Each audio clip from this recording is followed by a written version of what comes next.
How did humanity manage to walk backwards? In the year 100 AD, a Roman slave bathed daily in heated waters. His skin scraped clean with bronze tools. 1600 years later, the wealthiest man in London lived knee-deep in filth, surrounded by human excrement, and had never once submerged his body in clean water. Not once. Today, we are opening the archives of the greatest hygiene collapse in human history. At its peak, the city of Rome consumed over 1 million cubic meters of fresh water per day. To put that in perspective, that is more water per capita than most European cities were distributing in the early 19th century. And the Romans did not stumble upon this by accident. They engineered it with military precision driven by a single, unshakable belief that water was not a luxury, it was a civic right. The heart of this obsession was the Thermae, the great public bathhouses. These were not modest washrooms. The baths of Caracalla, completed around 216 AD, covered over 30 acres and could hold 1,600 bathers at once. The baths of Diocletian, built nearly a century later, were even larger, accommodating over 3,000. These were not buildings. They were monuments to hygiene itself. Marble floors, mosaic ceilings, libraries, gymnasia, gardens, all centered around one purpose: the daily cleansing of the human body. The Roman senator and the Roman slave entered the same waters. Admission was either free or cost a single quadrans, the smallest coin in circulation worth less than a fraction of a penny. Seneca himself, writing in his moral letters around 65 AD, described the sounds of a bathhouse beneath his apartment. The grunting of weightlifters, the slapping of masseurs' hands on wet skin, the splash of bathers diving into cold pools. It was the soundtrack of a civilization that understood something fundamental about the relationship between water and survival. But the true engineering marvel was invisible.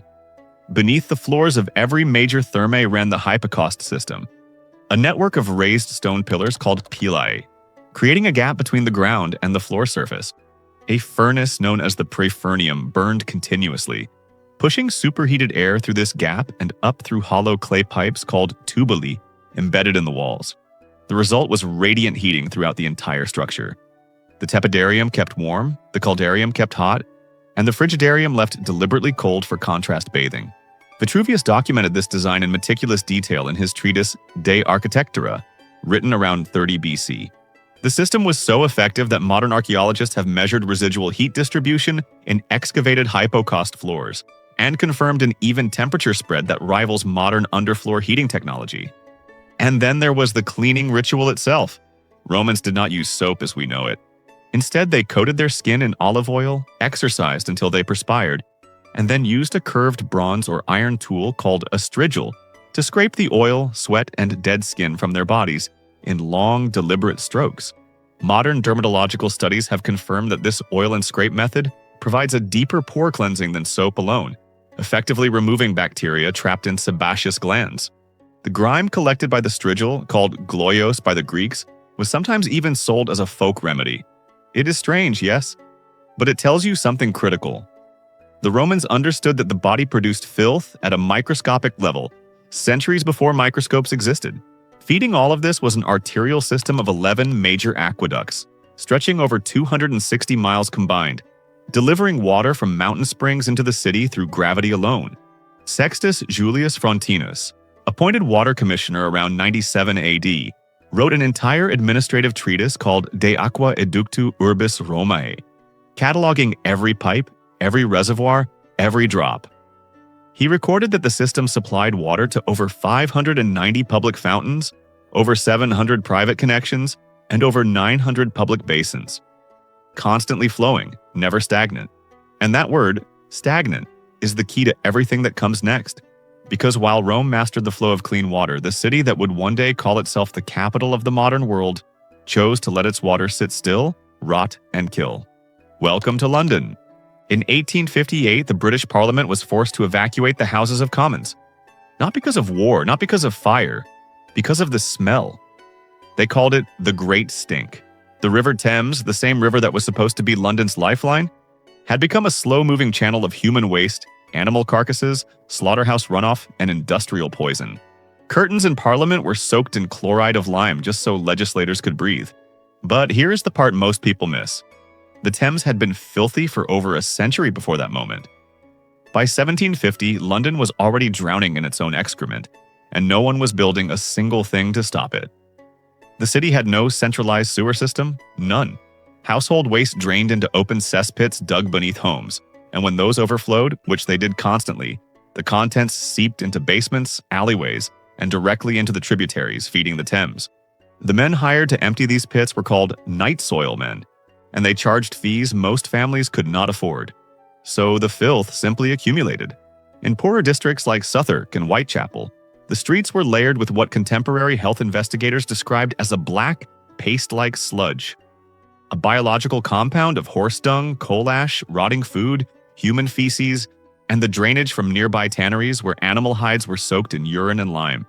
And then there was the tradition. If you lived in an upper floor of a London tenement, your toilet was a chamber pot. When it was full, you opened the window and hurled it into the street below. The warning cry was "Gardez-l'eau," a corruption of the French phrase "Gardez-l'eau," meaning "watch out for the water." Except it was never water. Pedestrians walked through clouds of aerosolized sewage. Samuel Pepys, writing in his famous diary as early as 1660, recorded stepping into his cellar one night and finding it flooded with his neighbor's excrement, which had breached through the shared wall. He described the smell as unbearable. And that was nearly 100 years before conditions reached their worst. What made London's filth uniquely lethal was not just volume, it was chemistry. Dr. John Snow, who would later trace a cholera outbreak in 1854 to a single contaminated water pump on Broad Street, noted that Londoners were drawing drinking water from the same river into which the city dumped its sewage. The water companies made no effort to filter or separate supply from waste. A glass of Thames water in 1750 contained fecal coliform bacteria at concentrations that modern laboratories would classify as biohazardous. And yet millions drank it every single day. Rome moved its water. London let its water sit, fester, and become a weapon. But the difference was not just engineering. It was something deeper, something the Romans understood instinctively that the people of London had been taught to forget. And the tool that reveals this forgotten knowledge is smaller than your hand. The Romans cleaned themselves after using the latrine with a tool called the xylospongium, a natural sea sponge fixed to the end of a wooden stick. After use, it was rinsed in a channel of continuously running water mixed with vinegar or salt, both of which possess genuine antimicrobial properties. Modern microbiological analysis has confirmed that vinegar solutions at concentrations as low as 5% can eliminate E. coli and salmonella on contact surfaces. The Romans did not know the names of these pathogens, but they understood through centuries of observation that running water and acidic solutions kept people alive. The latrines themselves were engineered around flow. Roman public toilets, the foraci, were built directly over moving water channels connected to the main sewer system, the Cloaca Maxima, which had been operational since the 6th century BC. Waste did not accumulate. It was flushed continuously into the Tiber and carried away from the population center. Was the system perfect? No. Parasitic infections still occurred. Archaeological studies of Roman-era coprolites have confirmed the presence of roundworm and whipworm eggs. But the critical difference is this: Rome's system was designed to move waste away from people. London's system 17 centuries later did the opposite. In 18th century London, there was no xylospongium. There was no public latrine system with running water. The poor used rags, leaves, or nothing at all. The wealthy used scraps of linen. Toilet paper would not be commercially produced until 1857, when Joseph Gaiety introduced his medicated paper in New York. For the people of London in 1750, the concept of systematic post-toilet hygiene simply did not exist. Cesspits sat stagnant beneath homes for months. The bacterial colonies breeding in that stillness, Vibrio cholerae, Salmonella typhi, Shigella, thrived precisely because the water never moved. And that is the fundamental biological verdict. Roman aqueducts delivered approximately 10,000 cubic meters of fresh water daily to public facilities alone, creating a constant current that denied bacteria the stagnation they needed to multiply into epidemic concentrations. London gave those same bacteria a perfect home, warm, still, and endlessly fed by new waste. Rome had a sponge on a stick and running water. London had nothing and death. But the real question is not how London fell so far behind. The real question is why. Why did an entire civilization choose filth over water? The answer begins with the fall of Rome itself. When the Western Roman Empire collapsed in 476 AD, it did not just lose territory, it lost infrastructure. Aqueducts were severed by invading armies or crumbled without maintenance. The Thermae, without water supply, became empty stone shells. Within 2 generations, the engineering knowledge required to maintain gravity-fed hydraulic systems across hundreds of miles was essentially gone from Western Europe. Bathing did not disappear overnight. It was slowly strangled by the death of the systems that made it possible. But destruction alone does not explain 17 centuries of regression. What sealed the coffin was ideology. As the medieval church rose to fill the power vacuum left by Rome, the naked body became a site of moral danger. Early church fathers like St. Jerome, writing in the 4th century, declared that a person who had been baptized no longer needed to wash their body. Bathing was associated with Roman paganism, with vanity, with sensuality. Monasteries across Europe actively discouraged washing as a form of spiritual discipline. Saint Agnes of Rome was celebrated for never bathing in her entire life. Filth became holiness. Then came the medical justification. By the 16th and 17th centuries, European physicians had constructed an entire pseudoscientific framework around the danger of water. The dominant theory was miasma, the belief that disease was transmitted through foul-smelling air. Paradoxically, this did not lead to cleanliness. Instead, doctors concluded that water opened the pores of the skin, allowing toxic air to enter the body and corrupt the internal organs. The Faculty of Medicine in Paris issued explicit warnings against bathing during plague outbreaks, arguing that submerging the body weakened its natural defenses. King Louis XIII of France reportedly received his first bath at the age of nearly 7.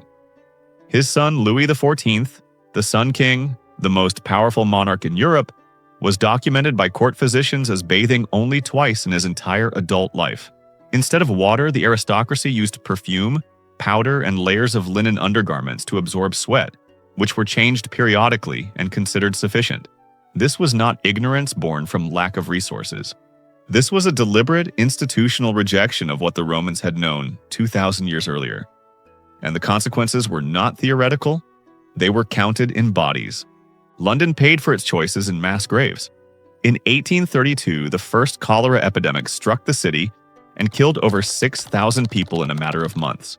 The bacterium, Vibrio cholerae, thrived in exactly the conditions London had perfected. Stagnant water contaminated with human feces, distributed through public pumps to thousands of households. A second wave hit in 1849, killing over 14,000. A third in 1854, during which Dr. John Snow famously traced the outbreak to the Broad Street pump in Soho, proving that cholera was waterborne, not airborne as miasma theory claimed. The authorities removed the pump handle. The death stopped. And still, it took years before London accepted the truth. Typhus was the other executioner, spread by body lice which thrived on unwashed skin and unchanged clothing. Typhus killed indiscriminately across London's overcrowded tenements.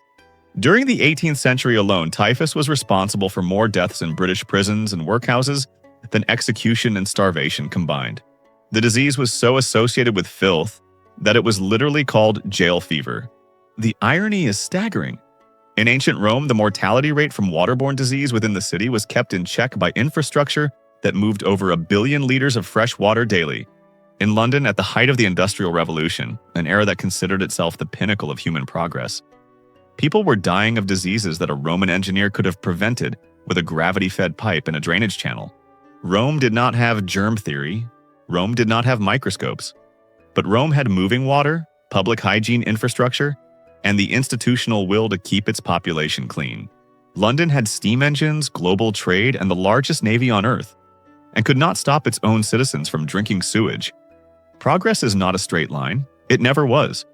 A civilization that built aqueducts stretching hundreds of miles, that heated water beneath marble floors, that made bathing a right for even the lowest citizen, was replaced by centuries of fear, superstition, and filth. The Romans did not have science as we define it today. But they had something London lost, the discipline to respect what keeps the human body alive. So the next time you step into a hot shower, remember, for nearly 2,000 years, that simple act was forgotten by the most powerful nations on Earth. I am Vane, and the vault is closed. Now, if this investigation changed the way you see history, hit that subscribe button. This channel exists because of viewers like you who refuse to accept the shallow version of the past. Leave a comment telling me which civilization you think we should investigate next. And if you believe this story deserves to be heard by more people, smash that like button. Because the algorithm only pushes what you tell it matters. I will see you in the next vault.